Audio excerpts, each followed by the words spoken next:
2023년 봄, 서울 강남구의 한 아파트 단지. 엘리베이터 안에서 마주친 두 여인의 시선이 얼어붙는다. 한 사람은 60대 중반의 단정한 여성, 강순자 여사. 다른 한 사람은 30대 초반의 지현이다. 시어머니와 며느리. 같은 지붕 아래 살았던 이들이 이제는 남남이 되었다. 강순자는 검정 정장에 작은 십자가 목걸이를 착용하고 있었다. 40년간 한결같이 다닌 교회의 권사직을 맡고 있는 그녀에게 믿음은 삶의 전부였다. 반면 지현은 캐주얼한 옷차림에 자연스러운 화장을 하고 있었다. 대학에서 사회학을 전공하고 삼성에서 일하는 그녀에게 자유는 포기할 수 없는 가치였다. 엘리베이터 문이 열리자 두 사람은 각자의 길로 걸어간다. 한 사람은 교회로, 다른 한 사람은 카페로. 같은 하늘 아래 전혀 다른 세계를 살아가는 두 여인의 이야기가 시작된다. 2019년 가을, 대학로의 한 카페에서 지현은 민수를 처음 만났다. 공통 친구의 소개팅이었다. 민수는 예의 바르고 차분한 성격의 공무원이었다. 대화는 자연스럽게 흘렀고 두 사람은 서로에게 호감을 느꼈다. 가족은 어떻게 되세요? 지현이 물었다. 어머니 한 분이랑 살고 있어요. 아버지는 제가 고등학생 때 돌아가셨거든요. 민수의 목소리에는 약간의 무게감이 실려 있었다. 어머니는 뭘 하고 계세요? 교회 일을 열심히 하세요. 권사시거든요. 민수는 잠시 멈췄다가 덧붙였다. 어머니는 좀 전통적인 분이에요. 그때 지현은 그 말의 진짜 의미를 알지 못했다. 전통적이라는 단어 뒤에 숨겨진 복잡한 현실을 말이다. 연애 초기의 달콤함. 두 사람의 연애는 순조로웠다. 민수는 섬세하고 배려심이 깊었다. 지현은 활발하고 주체적이었다. 서로 다른 성향이지만 잘 맞아떨어졌다. 데이트는 주로 시내에서 했다. 민수가 집에 초대한 적은 없었고 지현도 굳이 재촉하지 않았다.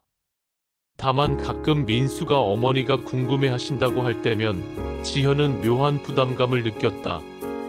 언제 한번 어머니께 인사드려야죠? 지현이 말하자 민수는 미소를 지으며 답했다. 조금만 더 기다려요. 어머니가 좀 까다로우셔서. 까다롭다는 표현도 완곡어법이었다는 것을 지현은 나중에야 깨달았다. 첫 번째 균열 교제 6개월째, 민수의 생일이었다. 지현은 정성스럽게 준비한 선물과 함께 민수를 만났다.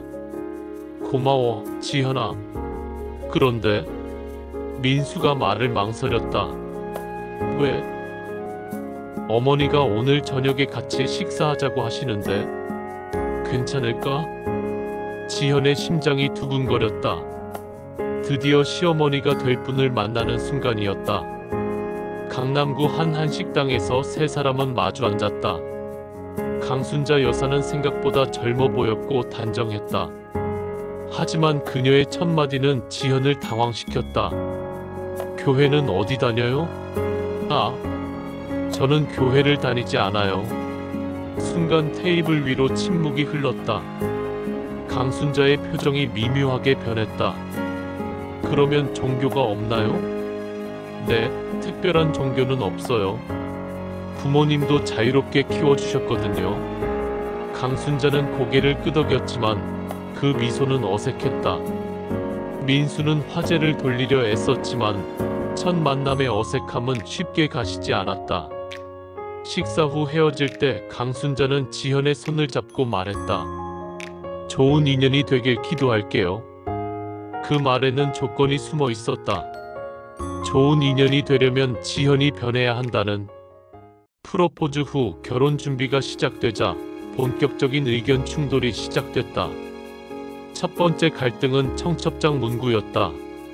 청첩장에 하나님의 은혜 가운데라는 문구를 넣어야 해요. 강순자가 단호하게 말했다. 저희는 종교적인 표현은 빼려고 했는데요. 지현이 조심스럽게 답했다. 결혼은 하나님 앞에서 하는 거예요. 당연히 들어가야죠. 민수는 중간에서 진땀을 흘렸다. 어머니, 지현이도 부담스러워하니까. 그럼 결혼을 안 할 거야? 이 집안은 3대째 믿음의 가정이야. 결국 청첩장에는 하나님의 은혜 가운데라는 문구가 들어갔다. 지현은 자신의 의견이 무시당했다는 기분이었다. 결혼식장 선택 다음은 결혼식장 문제였다. 강순자는 교회에서 결혼식을 올리기를 원했다. 우리 교회 예식장이 얼마나 아름다운지 몰라요. 목사님도 축복해 주시고. 저는 호텔 웨딩을 생각했어요. 친정 부모님도 그쪽을 원하시거든요. 지현이 말했다. 호텔은 너무 세속적이에요. 결혼은 신성한 거라고요. 이번에는 지현의 부모님까지 개입됐다. 지현의 어머니는 딸이 교회에서 결혼하는 걸 원치 않는다고 완곡하게 거부 의사를 밝혔다. 결국 타협점으로 호텔 웨딩을 하되 목사님이 주례를 서기로 했다. 하지만 이 과정에서 양가 부모 사이에 미묘한 갈등이 시작됐다. 혼수와 예물의 기준 혼수 준비 과정에서도 문제가 생겼다. 강순자는 전통적인 방식을 고수했다. 이불은 7채, 그릇은 몇 벌. 예전부터 내려온 방식이 있어요. 지현의 어머니는 현대적인 방식을 선호했다. 요즘 젊은 부부들은 필요한 것만 실용적으로 준비해요. 더 큰 문제는 예물이었다. 강순자가 준비한 금반지에는 작은 십자가가 새겨져 있었다. 이건 우리 집안 대대로 내려온 거예요. 며느리가 꼭 껴야 해요. 지현은 십자가가 새겨진 반지를 끼는 것이 불편했다. 하지만 거부하기도 어려웠다. 신혼집 문제 신혼집을 구할 때도 강순자의 의견이 강하게 작용했다. 너무 멀리 가면 안 돼요. 가까운 곳에 있어야 서로 왕래할 수 있죠. 지현은 독립적인 신혼생활을 원했지만 강순자는 가족이라는 이름으로 끊임없는 개입을 원했다. 결국 시댁에서 지하철로 2정거장 거리에 아파트를 구했다. 가깝다면 가깝고 멀다면 먼 애매한 거리였다. 추석 결혼 후 첫 추석이 다가왔다. 지현에게는 첫 번째 시험대였다. 새벽 5시부터 시작된 차례 준비. 지현은 서툰 솜씨로 전을 부쳤다. 강순자는 옆에서 지켜보며 한마디씩 했다. 기름 온도가 안 맞아. 그렇게 하면 눅눅해져. 네, 어머니. 파전은 우리 집 스타일이 따로 있어. 이렇게 해봐. 지현은 배우려는 마음으로 열심히 따라했다. 하지만 강순자의 기준은 까다로웠다. 차례상을 차릴 때도 마찰이 있었다. 이 음식은 올리지 말자. 어머니, 이건 시아버지가 살아계실 때 좋아하셨다고 들었는데요. 그건 예전 일이고 지금은 우리가 정하는 거야. 지현은 혼란스러웠다. 시아버지를 기리는 차례인데 왜 그분이 좋아하신 음식을 빼야 하는지 이해할 수 없었다. 교회 참석 압박. 결혼 후 한 달쯤 지났을 때 강순자의 본격적인 압박이 시작됐다. 지현아, 이번 주일에는 교회 좀 나와봐. 아직 준비가 안 됐어요. 뭔 준비? 그냥 앉아있기만 하면 돼. 민수도 어머니 편에 섰다. 한 번만 나가보자. 어머니 체면도 있으시고. 체면이라는 단어가 지현을 자극했다. 자신은 강순자의 체면을 위한 소품인가? 결국 한 번 따라갔다가 후회했다. 예배 후 교인들이 몰려와 인사를 했다. 새 며느리시죠? 얼마나 반가워요. 앞으로 우리 교회 식구네요. 권사님이 얼마나 기뻐하시는지 몰라요. 지현은 웃으며 인사했지만 내심으로는 부담스러웠다. 마치 이미 자신이 교인이 된 것처럼 이야기하는 사람들이 불편했다. 일상의 간섭. 강순자의 관심은 지현의 일상 구석구석에 미쳤다. 지현아, 요리 좀 배워라. 남편 건강을 생각해야지. 저도 나름대로 하고 있어요. 인스턴트 음식은 너무 해롭다니까. 지현이 직장에서 늦게 들어오는 날이면 어김없이 전화가 왔다. 민수 저녁은 뭘 먹였어? 또 편의점에서 도시락 사 먹었어요. 어머, 그렇게 하면 안 되지. 아무리 바빠도 밥은 차려줘야 해. 지현은 자신의 일과 생활이 끊임없이 감시받는다는 기분이었다. 임신 계획까지 개입 결혼 6개월쯤 지났을 때 강순자는 아이 문제까지 거론하기 시작했다. 언제쯤 아기 소식 있을까? 아직은 좀 일찍 아닌가요? 요즘 고령 출산이 많다던데 미리 준비해야지. 지현은 20대 후반이었는데도 고령 출산 운운하는 강순자가 당황스러웠다. 더 놀라운 것은 임신 준비까지 간섭하려 했다는 점이었다. 우리 교회에 산부인과 의사가 있어. 거기서 검사 받아봐. 저는 제가 다니던 병원이 있어요. 새 식구가 됐으니 우리 교회 분께 부탁하는 게 좋지 않겠어? 지현은 자신의 몸까지 강순자의 통제하에 놓이려 한다는 사실에 경악했다. 결혼 1년 후 지현의 임신 소식이 들렸다. 강순자는 기뻐하며 눈물을 흘렸다.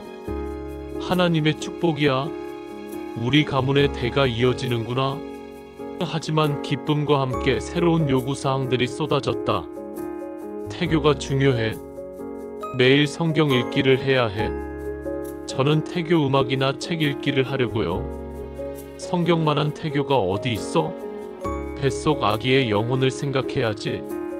지현은 자신의 임신과 태교 방식마저 간섭받는 것이 괴로웠다. 출산 준비 과정의 충돌, 출산이 가까워지자 더 구체적인 갈등이 시작됐다. 산후조리원은 우리 교회 집사님이 운영하는 곳으로 가자. 저는 이미 예약한 곳이 있어요. 취소하고 거기로 가. 믿을 만한 사람이 하는 곳이 좋지.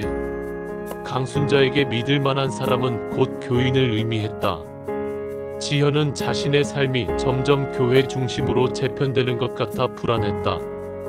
출산과 세례 문제. 2021년 봄, 건강한 아들이 태어났다. 민준이라는 이름을 지었는데 여기서도 갈등이 있었다. 이름에 믿음이라는 뜻이 들어갔으면 좋겠어. 주는 뛰어나다는 뜻이에요. 좋은 이름이잖아요. 그래도 신앙적인 의미가 있어야 해. 다행히 이번에는 민수가 지현의 편을 들어 민준으로 정해졌다. 하지만 더 큰 문제가 기다리고 있었다. 바로 세례 문제였다. 아기가 태어나자마자 세례를 받아야 해. 아직 너무 어려요. 좀 더 크면. 세례는 빠를수록 좋아. 영적으로 보호받는 거야. 지현은 갓난아기에게 세례를 주는 것이 의미가 있는지 의문이었다. 하지만 강순자는 단호했다. 이건 타협할 수 없는 문제야. 우리 집안 아이는 모두 유아 세례를 받았어. 육아 방식의 차이. 아이가 조금씩 자라면서 육아 방식을 두고도 갈등이 생겼다. 아기한테도 기도를 가르쳐야 해. 아직 말도 못해요. 습관이 중요해. 어릴 때부터 손 모으는 법을 가르쳐야 해. 지현은 아이가 자연스럽게 놀고 자라기를 원했다. 하지만 강순자는 어릴 때부터 종교 교육을 시키려 했다. 아이가 울 때도 예수님께 기도하자고 말하는 강순자를 보며 지현은 답답함을 느꼈다. 주일학교 등록 압박. 아이가 도를 넘기자 강순자는 주일학교 등록을 독촉했다. 이제 주일학교에 보내야 해. 아직 어려서 이해하지도 못해요. 이해하려고 보내는 게 아니야. 어릴 때부터 교회 환경에 노출시켜야 해. 지현은 아이의 종교 선택권을 생각했다. 아직 판단 능력이 없는 아이에게 특정 종교를 강요하는 것이 옳은가? 아이가 좀 더 크면 스스로 선택하게 하고 싶어요. 그건 방임이야. 부모의 책임을 포기하는 거라고. 강순자와 지현의 육아 철학은 정면으로 충돌했다. 명절마다 반복되는 전쟁. 매년 명절은 전쟁터가 되었다. 특히 차례를 둘러싼 갈등은 해결될 기미가 보이지 않았다. 지현아, 절은 하지 말고 묵념만 해. 시아버지께 예의를 표하는 건데 왜 안 되나요? 절은 우상숭배야. 하나님이 보고 계셔. 지현은 시아버지에 대한 예의와 존경의 표현인 절을 우상숭배로 규정하는 강순자의 사고방식이 이해되지 않았다. 더 황당한 것은 제사 음식에 대한 금기였다. 이 고기는 제사상에 올리지 말자. 왜요? 우상에게 바친 음식은 먹지 말라고 성경에 나와 있어. 지현은 시댁의 조상을 우상으로 취급하는 강순자의 태도가 상처가 되었다. 친정과의 관계 악화. 강순자의 종교적 강요는 지현의 친정 관계에도 영향을 미쳤다. 명절에 친정을 방문할 때마다 강순자는 불편해했다. 또 친정에 가려고? 시댁이 우선이지. 번갈아 가면서 인사드리는 거예요. 결혼하면 남편 집안이 우선이야. 요즘 며느리들은 버릇이 없어. 지현의 부모님도 강순자의 태도에 대해 불만을 표했다. 지현아, 너무 힘들면 우리 집으로 와. 괜찮아요, 엄마. 하지만 괜찮지 않았다. 양쪽 가족 사이에서 지현은 점점 지쳐갔다. 직장 생활에 대한 간섭. 지현이 육아휴직 후 직장에 복귀하자 새로운 갈등이 생겼다. 아이가 아픈데 일을 나가? 어린이집에서 연락 왔으니까 봐야죠. 엄마가 있는데 왜 어린이집에 맡겨? 직접 키워야지. 강순자는 지현이 일하는 것 자체를 못마땅해 했다. 여자는 집안을 돌봐야 해. 특히 아이 엄마는 더 그래야 하고.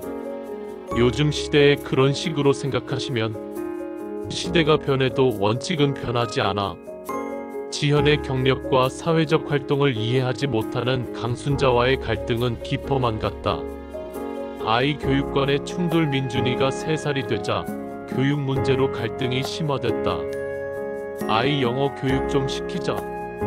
그보다 성경 공부를 먼저 시켜야 해. 아직 한글도 제대로 못 읽는데 성경을? 어릴 때일수록 영적 교육이 중요해. 강순자는 민준이에게 찬송가를 가르치려 했고 지현은 동요와 그림책을 읽어주고 싶어 했다. 할머니, 예수님 사랑하심을 불러봐. 민준이는 어리둥절한 표정으로 강순자를 바라봤다. 지현은 아이가 혼란스러워하는 모습이 안쓰러웠다. 부부관계의 악화. 계속되는 갈등은 민수와 지현의 부부관계에도 악영향을 미쳤다. 지현아, 좀 맞춰서 살면 안 될까? 나는 잘못한 게 없어. 왜 내가 맞춰야 해? 어머니도 나이 드셨으니까 이해 좀 해줘.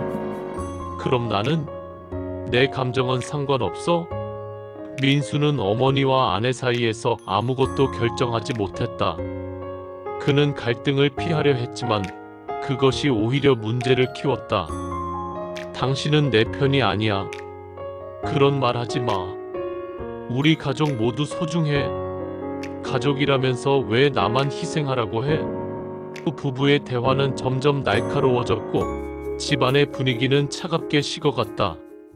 민준이 돌잔치 사건. 민준이 돌잔치는 갈등이 폭발한 결정적 사건이었다. 강순자는 돌잔치에서 목사님의 축복 기도를 원했다. 예식장에는 양가 친지들이 모여 있었다. 강순자가 갑자기 마이크를 잡고 말했다. 잠깐 정숙해 주시기 바랍니다. 우리 손주를 위해 목사님이 축복 기도를 해주시겠습니다. 지현은 깜짝 놀라 벌떡 일어났다. 어머니, 잠깐만요. 괜찮아, 지현아. 금방 끝나니까. 아니에요. 이건 제 동의 없이. 예식장이 조용해졌다. 모든 사람들의 시선이 며느리와 시어머니에게 집중됐다. 지현아, 지금 뭐 하는 거야? 민수가 당황해서 말했다. 어머니는 저를 가족으로 생각한 적이 있나요? 항상 어머니 뜻대로만. 지현의 목소리가 떨렸다. 그동안 쌓인 스트레스가 폭발하는 순간이었다. 강순자는 당황했지만 체면을 지키려 했다. 며느리가 뭘 모르는 것 같네요. 이건 아이를 위한 거예요. 제 아이예요. 제가 결정할 권리가 있어요. 결국 돌잔치는 엉망이 되었다. 하객들은 어색한 분위기 속에서 자리를 떴고 양가 가족들은 서로를 원망하는 눈빛으로 바라봤다. 이혼 이야기가 나오다 돌잔치 사건 이후 지현과 민수의 관계는 회복 불가능한 지경에 이르렀다. 이혼하자. 지현이 차분하게 말했을 때 민수는 믿을 수 없다는 표정이었다. 갑자기 무슨 소리야? 갑자기가 아니야. 지난 3년간 나는 내가 아닌 사람이 되어야 했어. 더 이상 못 견디겠어. 민수는 머리를 감싸 쥐었다. 지현아, 좀 더 참아보자. 어머니도 나이 드시면서 부드러워지실 거야. 언제까지 참아야 해? 민준이가 10살, 20살이 될 때까지? 그럼 민준이는 어떻게? 아빠 없이 크라고? 지현의 눈에 눈물이 고였다. 당신이 진짜 아빠라면 아이를 지켜줘야 해. 어머니의 종교적 강요로부터 강순자의 절망적 노력 이혼 위기 소식을 들은 강순자는 마지막 노력을 시도했다. 교회의 사모님과 함께 지현을 찾아갔다. 지현아, 우리 이야기 좀 해보자. 할 말 없어요, 어머니. 사모님도 함께 오셨어. 상담을 받아보는 게 어떨까? 사모님이 나섰다. 며느님, 가정은 하나님이 세우신 거예요. 쉽게 포기하시면 안 되죠. 저는 종교인이 아니에요. 그런 말씀 안 해주셔도 돼요. 강순자의 목소리가 떨렸다. 지현아, 내가 뭘 잘못했는지 모르겠어. 우리 가족을 생각해서 한 일인데 어머니가 생각하는 가족은 어머니 말을 무조건 따르는 사람들이에요. 저는 그런 가족이 되고 싶지 않아요. 마지막 협상에 실패 양가 부모들이 나서서 마지막 중재를 시도했다. 지현의 부모님도 이혼만은 막아보려 했다. 지현아, 결혼 생활이 어디 쉬운 줄 알아? 좀 더 참고 살아봐라. 아빠도 그런 말씀하세요? 제가 얼마나 힘들어했는지 모르시나 봐요. 강순자도 양보하는 듯한 모습을 보였다. 앞으로는 교회 일 강요 안 할게. 민준이 교육도 지현이 뜻대로 해. 하지만 지현은 믿지 않았다. 어머니는 진심으로 그렇게 생각하는 게 아니에요. 그냥 이혼을 막기 위한 거짓말이죠. 정말이야? 나도 손주 잃는 건 싫어. 어머니의 진짜는 3년 동안 충분히 봤어요. 더 이상 속지 않을래요. 7장 헤어짐의 길 법정에서의 마지막 만남. 2022년 가을 서울가정법원. 차갑고 엄숙한 법정에서 이혼 조정이 진행됐다. 양육권은 어떻게 하실 건가요? 조정위원이 물었다. 저는 민준이와 함께 살고 싶어요. 지현이 답했다. 민수는 고개를 떨어뜨렸다. 아이는 엄마가 키우는 게 맞을 것 같아요. 법정 뒤편에 앉아있던 강순자가 흐느껴 울었다. 손주를 잃게 된다는 현실이 받아들여지지 않았다. 면접 교섭권은 어떻게? 한 달에 한 번, 아이가 원할 때만. 지현의 목소리는 단호했다. 이혼은 빠르게 성사됐다. 두 사람은 결국 남남이 되었다. 이사하는 날 이혼 후 지현은 민준이와 함께 다른 동네로 이사했다. 짐을 나르는 날 강순자는 멀리서 지켜봤다.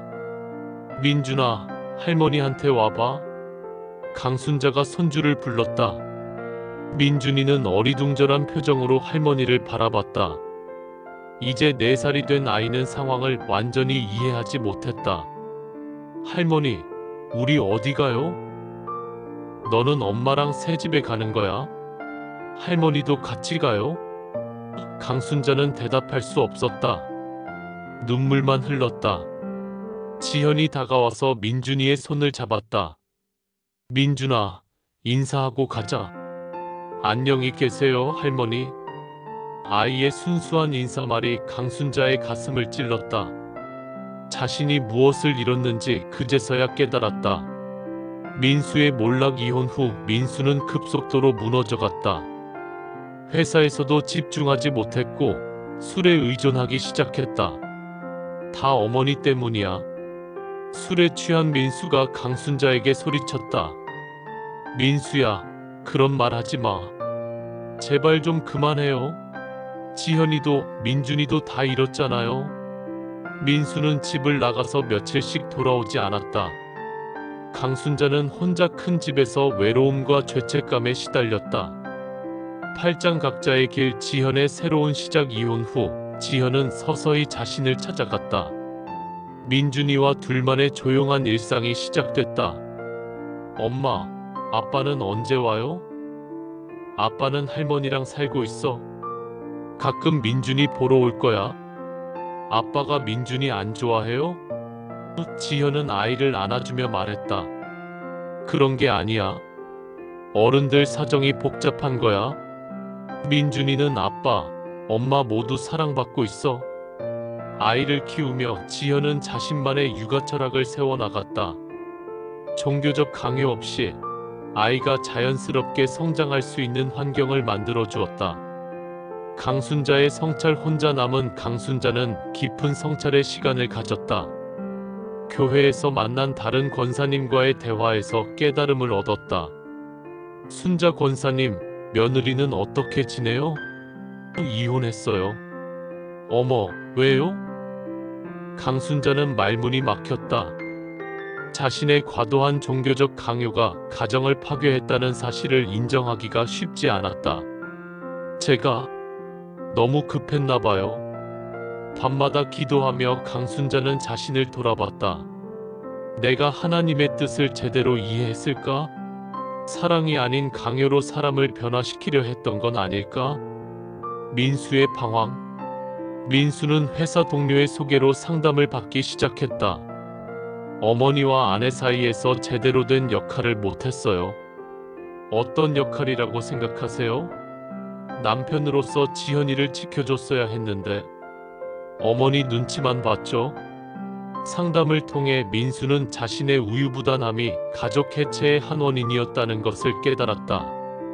민준이의 성장 시간이 흘러 민준이는 초등학생이 되었다. 아이는 한 달에 한 번 아빠를 만났지만 할머니는 거의 보지 못했다. 어느 날 민준이가 지현에게 물었다. 엄마, 할머니는 왜 저한테 기도하라고 했어요? 할머니만의 방식이었어. 저는 기도하지 않아도 되죠? 지현은 아이를 바라보며 말했다. 민준아, 나중에 내가 커서 필요하다고 생각하면 하는 거야. 지금은 안 해도 괜찮아. 아이는 고개를 끄덕였다. 자유로운 환경에서 자란 민준이는 밝고 건강하게 성장하고 있었다. 3년 후, 우연한 만남. 이혼한 지 3년이 지난 어느 날 지현은 민준이와 함께 마트에서 강순자를 우연히 만났다. 할머니, 민준이가 먼저 알아보고 뛰어갔다. 강순자는 많이 야위어 있었다. 7살이 된 민준이를 보며 눈물을 흘렸다. 민준아, 많이 컸네. 할머니는 왜 안 보러 와요? 강순자는 지현을 바라봤다. 예전과 달리 원망스러운 눈빛은 없었다. 지현아, 어머니. 두 사람 사이에 어색한 침묵이 흘렀다. 하지만 예전처럼 날카로운 적대감은 느껴지지 않았다. 조심스러운 화해의 시작. 몇 주 후 강순자가 지현에게 전화를 했다. 민준이 생일이 다가오는데 선물 하나 사주고 싶어. 어머니가 직접 주세요. 민준이도 좋아할 거예요. 생일날 강순자는 조심스럽게 지현의 집을 찾았다. 예전처럼 이것저것 간섭하지 않았다. 고마워, 지현아. 민준이를 잘 키우고 있구나. 감사합니다. 강순자는 민준이와 놀아주며 행복한 시간을 보냈다. 떠날 때 지현에게 말했다. 미안해. 내가 너무 강요했었구나. 지현은 의외의 사과에 당황했다. 3년 전 그 강고했던 강순자가 변한 것이었다.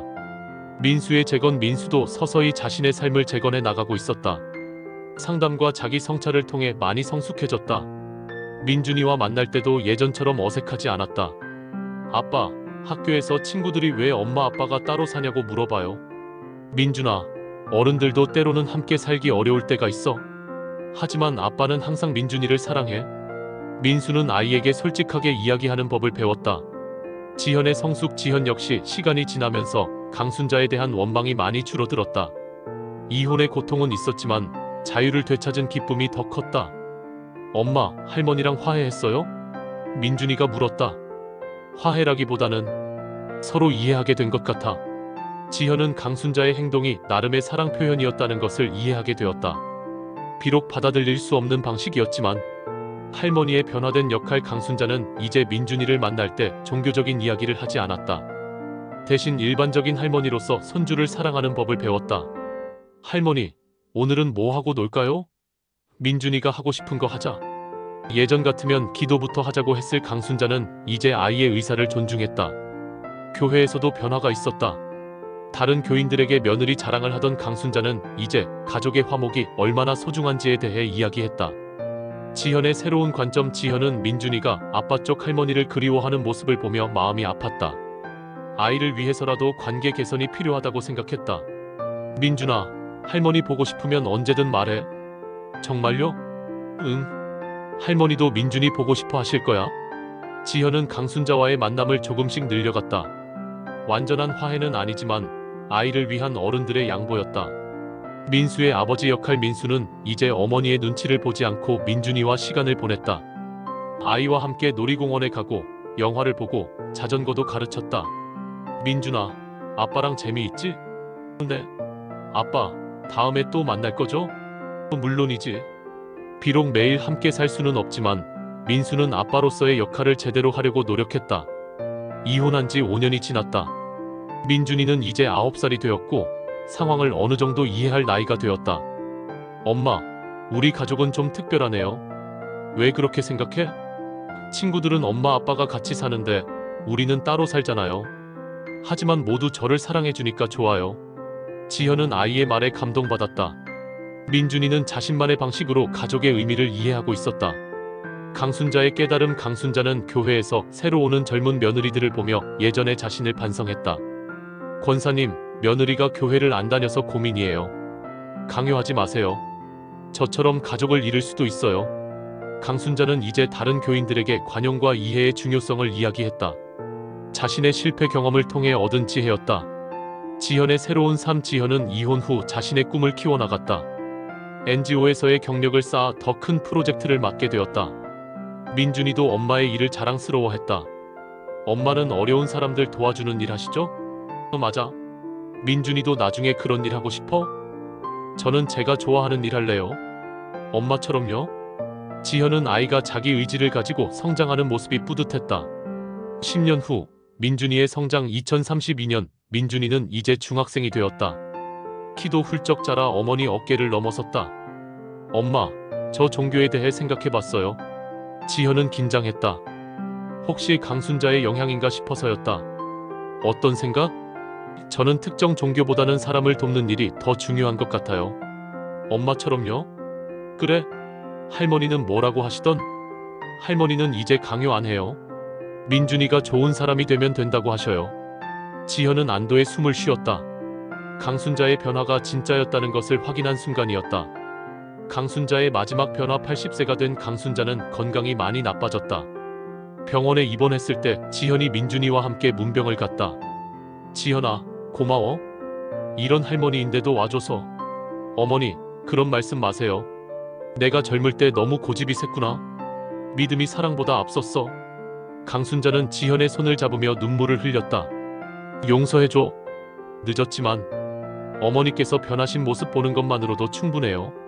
민수의 재혼과 새로운 가족. 민수는 40대 초반에 재혼을 했다. 이번에는 어머니의 간섭 없이 자유롭게 선택했다. 새 아내는 지현과도 원만한 관계를 유지했다. 지현씨, 민준이 잘 키우셨네요. 감사해요. 민준이가 새 엄마도 좋아하더라고요. 복잡할 수 있는 관계였지만 어른들이 성숙하게 대처하니 아이에게는 오히려 더 많은 사랑을 받을 기회가 되었다. 지현의 깨달음. 지현은 50대가 되어서야 강순자를 완전히 이해하게 되었다. 한국 전쟁을 겪고 가난 속에서 자식을 키운 세대의 아픔을 말이다. 어머니 세대에게 종교는 단순한 믿음이 아니라 삶의 전부였겠구나. 민준이가 대학생이 되었을 때 지현은 그에게 말했다. 할머니를 이해해줘. 할머니 나름대로는 최선을 다한 거야. 알아요, 엄마. 할머니도 할머니만의 사랑 방식이 있었던 거죠. 마지막 화해. 강순자가 세상을 떠나기 전 가족들이 모두 모였다.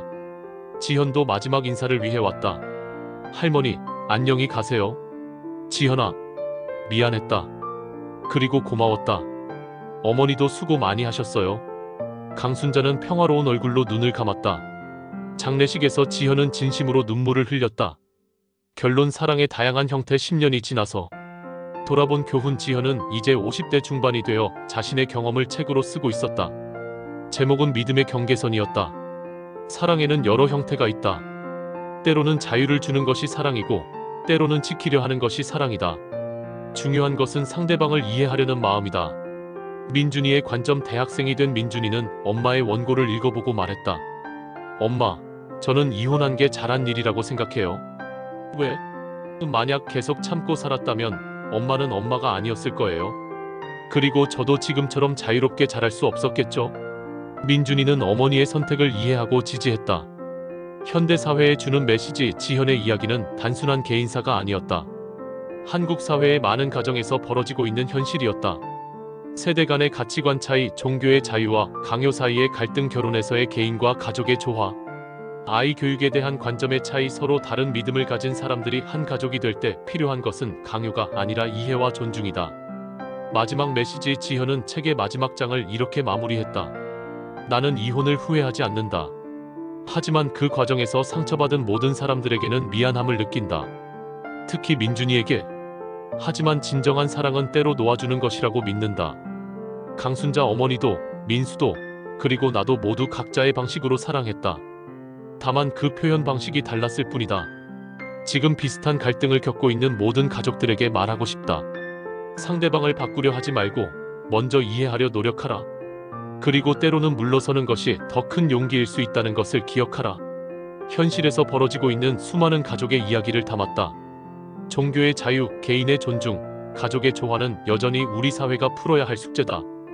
누구도 완전히 옳거나 틀리지 않았다. 강순자는 자신만의 방식으로 가족을 사랑했고, 지현은 자신의 신념을 지키려 했으며, 민수는 양쪽을 모두 지키려 애썼다. 중요한 것은 서로를 이해하려는 마음과 상대방의 선택을 존중하는 태도이다. 사랑의 형태는 다양하지만 진정한 사랑은 상대방의 행복을 우선시하는 것이 아닐까?